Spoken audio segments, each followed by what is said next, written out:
Okay, what's the purpose for the audience watching this? Here we go. I got it. Wiggles like a... Ooh. Okay. Let's see that one again. Okay, clearly this guy is not. He's doing a careful. wheelie. He's doing a wheelie. And then his back wheel goes back wheelie. down. Wow. And he puts the motorcycle into the car. Let's look at this one again. So he's up there screwing around on the bike. Right.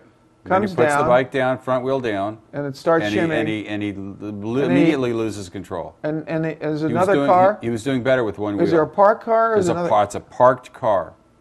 Okay. And he hits a parked car. You bet he does. All right, let's see it one more time.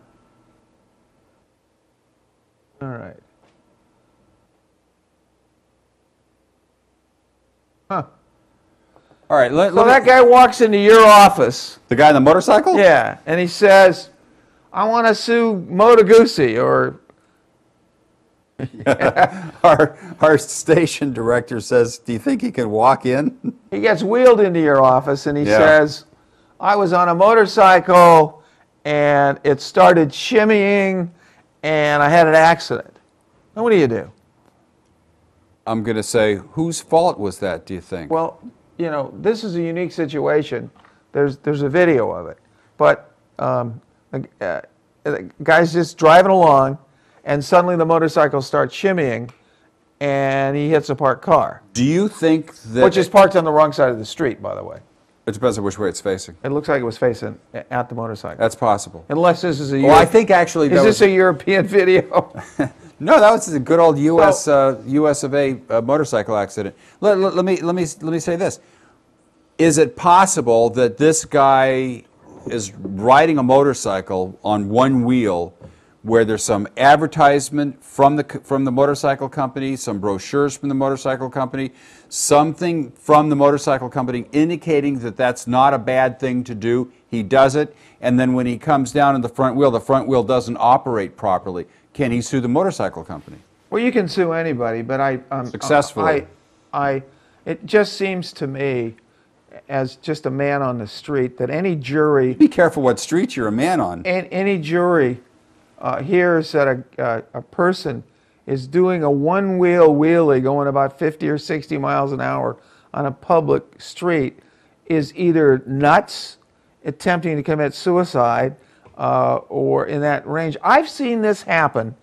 I've seen the wheelies going on the 405 freeway from Long Beach through Van Nuys at night, where there are motorcycle guys doing wheelies, passing me, and I'm doing... On the freeway. On the freeway. I'm doing 55 or 60 miles an hour.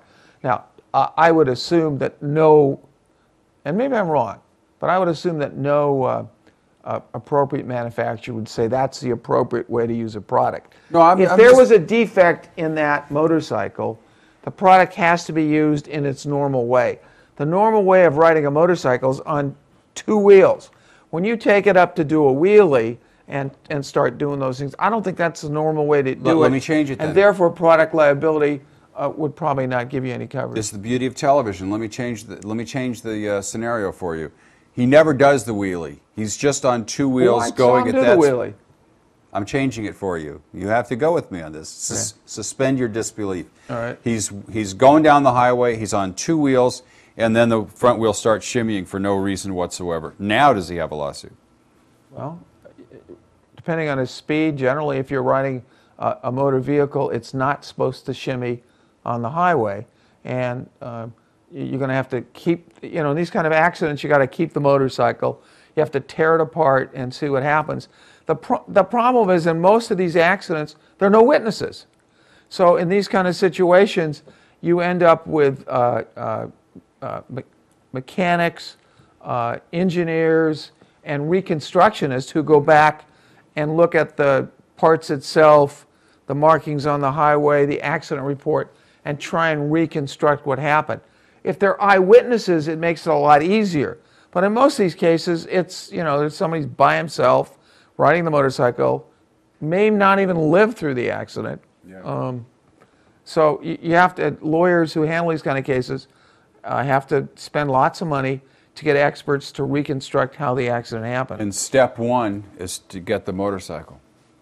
Step one is always to get the parts. I mean, in the cases that I've seen over the years, if you don't have the part or the product, for instance, if you're using a mixer to cook, and suddenly your hand gets caught in it, Yeah. and it does all kinds of injury to you, you don't want to throw the product away. Or if you're using a hair dryer, and you're doing, well, I used to be able to do it, but with the short hair, you're drying your hair, and suddenly you get electrocuted.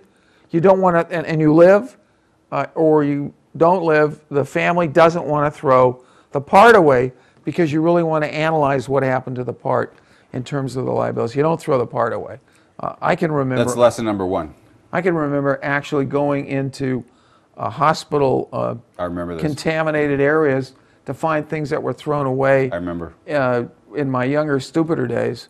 Yeah, but if you, I remember the case, and if you hadn't gone there and retrieved that part, there wouldn't have been a lawsuit. It was a horrible swimming pool accident. Horrible accident. But getting the part is a real key in terms of these kind of accidents. And number two, you got to be using it in the way it's supposed to be used. So that's a good example shown by this motorcycle accident where the guy wasn't using it the way but if there are he's no supposed witnesses to this accident, then it's really tough, and the guy's dead. This accident, there's about 1 million people that saw it on yeah, tape. but if there are none, which most accidents are, Yeah. then the reconstructionist will basically tell you that they started shimmering for whatever reason, Yeah. may not know about the wheelie, and there may be a liability here. That's an excellent point for you.